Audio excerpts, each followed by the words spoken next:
Place à faire, votre émission diffusée sur bfmbusiness.com qui part à la découverte des entreprises ambitieuses et des secteurs qui soutiennent la croissance. Et on commence tout de suite avec le passeport de l'entreprise invitée. Et aujourd'hui, je vous propose un focus sur Linguaphone. Linguaphone s'est donné une mission claire, accompagner les professionnels pour communiquer et travailler efficacement dans une langue étrangère. Un concept innovant qui permet aux professionnels de se former sur plus de 10 langues étrangères différentes. Et pour en parler, je vous propose bien sûr d'accueillir notre invité du jour. Bienvenue, Sana Randa. Je vais vous laisser vous présenter en quelques mots. Eh bien, je suis donc la présidente de Linguaphone. Linguaphone qui est une entreprise de formation linguistique à visée professionnelle, comme vous venez de le dire. Et nous accompagnons les professionnels, qu'ils soient en poste, en transition ou en devenir, parce que je pense aussi à nos jeunes étudiants, pour pouvoir travailler efficacement dans une langue étrangère, qui est une compétence clé, comme on le verra. Et on va les accompagner par des parcours au plus près de leur quotidien, que l'important, c'est de réaliser la formation au plus près de leur environnement métier et fonctionnel. Et bien maintenant que les présentations sont faites, on va essayer de comprendre pourquoi est-ce qu'on devrait embarquer avec vous. C'est tout de suite dans la rubrique Boarding Pass.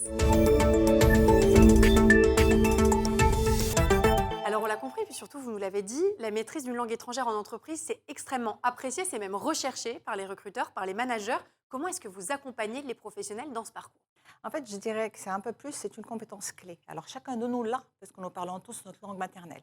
Le problème, c'est que l'éducation nationale, malheureusement, peine à nous faire acquérir ça dans une langue étrangère. Et du coup, l'effort est porté sur les entreprises. Et c'est un effort très important. Et notre objectif, nous, quand on accompagne les entreprises, c'est d'optimiser cet effort pour elles. Donc, comment est-ce qu'on fait ça pour les accompagner? C'est qu'on va d'abord réfléchir avec elles sur les métiers, ou en tout cas les postes clés pour pouvoir communiquer dans cette langue étrangère. On va ensuite réfléchir avec des outils qu'on a développés, type un référentiel de compétences, pour qu'ils puissent déterminer ce qu'ils souhaitent que leurs collaborateurs puissent faire pour réussir dans cette langue étrangère. Et ensuite, on va leur développer un dispositif de formation et qui aura pour objectif d'atteindre la cible de la façon la plus efficace ou efficiente même possible. Et pour ça, vous avez construit une méthode pédagogique unique sous forme de classe inversée, de mise en pratique. Vous l'avez dit, ce qui compte, c'est d'être au plus proche du quotidien des apprenants. Comment est-ce que ça marche? Alors, en fait, quand on a développé cette méthode, elle répondait à Plusieurs euh, objectifs? plusieurs constats qu'on a fait sur le métier au fur et à mesure. C'est que d'abord, un professionnel a de moins en moins le temps pour se former et on se bat vraiment, notre ennemi, c'est le temps. On est dans un monde de plus en plus ouvert et l'importance de cette compétence est de plus en plus clé pour l'entreprise et qui doivent investir à la fois en temps et en argent. Donc l'équation, elle est un peu compliquée. Et donc, on s'est dit quelle est la façon la plus efficace pour faire ça, sachant que, comme vous l'avez dit tout à l'heure, on accompagne les professionnels pour communiquer. C'est-à-dire, apprendre des mots ne sert à rien. C'est communiquer un message clair à l'autre, c'est donner des instructions, c'est se faire comprendre, Dans c'est le milieu défendre son point de professionnel en vue et plus. dans le milieu professionnel, absolument. Et donc, du coup, ce qu'on a fait, c'est qu'on a axé toute notre approche sur les compétences professionnelles de communication, qu'on a listées et on a mis quelques années à développer ce référentiel-là. Et ce qu'on dit à nos clients, quand vous avez peu de temps, verticalisez-le, dédiez-le à acquérir une compétence de communication plutôt qu'à vous disperser. Et donc, du coup, le peu de temps que vous avez devient efficace. Et pour qu'il soit encore plus efficace, la classe inversée, c'est quoi? C'est vieux, c'est vraiment une très, très vieille pédagogie, mais qui est très efficace. C'est qu'on va d'abord préparer ou acquérir le vocabulaire ou la structure. De toute façon, les langues, c'est vous qui apprenez, c'est comme le vélo. Ce n'est pas le formateur qui va Bien vous sûr. apprendre ou à vous faire retenir ou mémoriser. Et le rôle du formateur, c'est de vous entraîner, de vous mettre en situation pour que le jour J, vous allez faire appel à ces compétences que vous avez développées pour les déployer. Là, vous l'avez dit, c'est quelque chose qui est confié un petit peu aux entreprises aujourd'hui. Et donc, j'imagine que vous êtes obligé de travailler avec les équipes RH pour Absolument. construire ces formations, construire aussi ces projets. Comment Mm. est-ce que ça se passe? Eh bien, le plus naturellement du monde, en fait, on les rencontre, on les écoute par rapport à leurs besoins. Alors, les langues étrangères, ça semble facile. Tout le monde pense savoir ce que c'est. Ben, c'est hyper compliqué, n'empêche, comme compétence, et elle est très compliquée à acquérir, à la preuve. On passe 7 ans à l'école et puis on sort, on vient quand même nous voir et on dédie des heures et des heures, que ce soit dans le supérieur ou le secondaire ou même le primaire, et on ne l'a toujours pas acquise quand on sort. Donc ce n'est quand même pas si simple que ça, surtout quand on le fait dans une matière professionnelle. Donc on va les écouter par rapport à leurs besoins, on va partager avec eux ce qu'on sait, nos expériences chez d'autres clients, et au fur et à mesure, on va arriver en ciblant avec eux les différents individus, les différents besoins qu'il y a au sein de l'entreprise, et puis ensuite les différents parcours de formation ou l'offre de formation qu'on va déployer pour que ce soit le plus efficace ou le plus efficient. C'est vraiment le terme qu'il faut, parce qu'encore une fois, il y a beaucoup d'argent derrière. Et donc, il faut à la fois réduire le temps et réduire le budget et donner du résultat et s'adresser à des personnes qui ont 400 000 autres choses à faire et faire en sorte qu'ils Et c'est là que vous réalisent quand dites même que leur vous formation. luttez notamment avec le temps. Absolument. Et enfin, vous revendiquez un engagement RSE très fort. Comment est-ce qu'il se matérialise? Alors, d'abord, moi, j'estime qu'on intervient sur une compétence socle qui est clé dans notre économie ouverte. Nous sommes une économie ouverte, il faut qu'on dialogue avec le monde, notre croissance dépend de l'extérieur. Donc, c'est très, très important que n'importe qui dans une entreprise puisse communiquer dans une langue étrangère. Alors, aujourd'hui, la reine, c'est l'anglais, mais pas que, nous sommes européens. Et donc, quand on veut parler au cœur, il faut parler à la langue de la personne. Quand on veut parler à son cerveau, on va peut-être lui parler anglais parce qu'on n'a pas cet affect.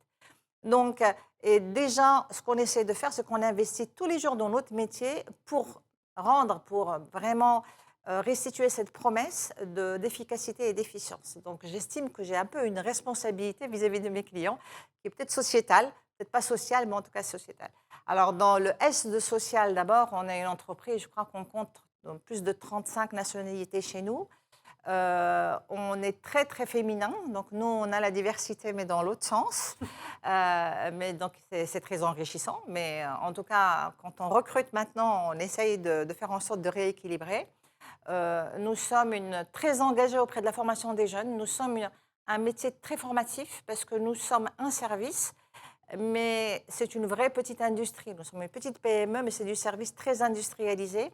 Et donc, du coup, un jeune, quand il vient chez nous, il a tous les aspects, à la fois du service, de la gestion client Donc c'est très et professionnalisant. commercial. Exactement. Et donc, on va toujours être ouvert à des stagiaires ou ouvert en alternance, bien entendu.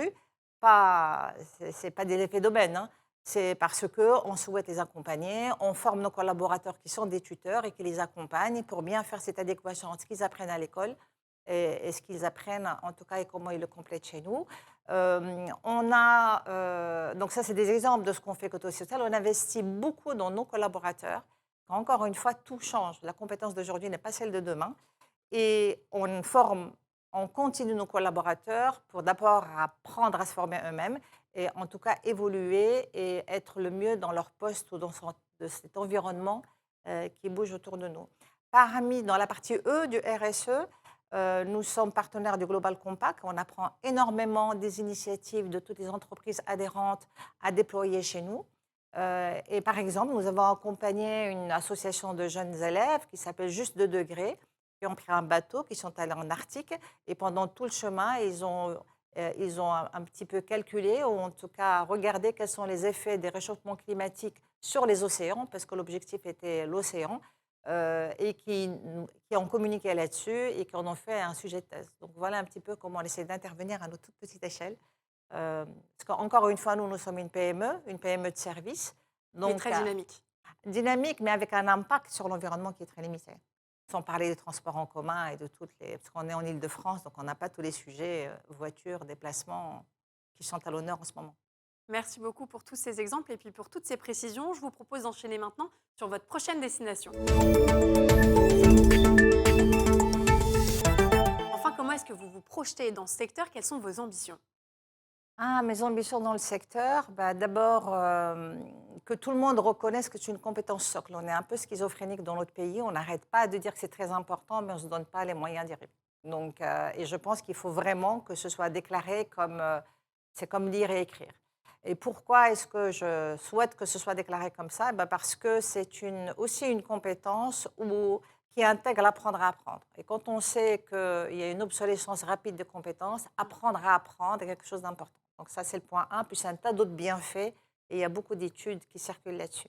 La deuxième, notre objectif, nous, c'est de toujours être au plus près des besoins, même d'anticiper le besoin de nos clients. Donc on investit énormément en technologie, mais surtout en pédagogie, parce on ne confond pas un apport technologique qui évolue tout le temps et c'est normal, hein. Avant, on avait le papier, on a le stylo, on avait l'ordinateur. Maintenant, on appelle digital, on a les ordinateurs. Donc ça, c'est ce que j'appelle des évolutions technologiques qui vont affecter la moyen avec laquelle on sert notre service, mais avec aussi les innovations pédagogiques qui vont faire que les personnes vont apprendre plus vite, qu'elles vont être plus engagées, qu'elles vont faire ou réaliser leur formation et qu'elles vont prendre du plaisir.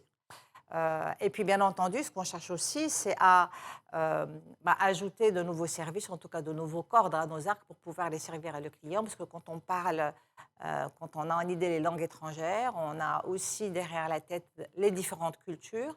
Et aujourd'hui, tous les aspects culturels ou interculturels, ce n'est pas qu'une affaire de pays, mais c'est aussi des affaires d'individus, même au sein d'un même pays. Et ce sont des réflexions intéressantes à mener.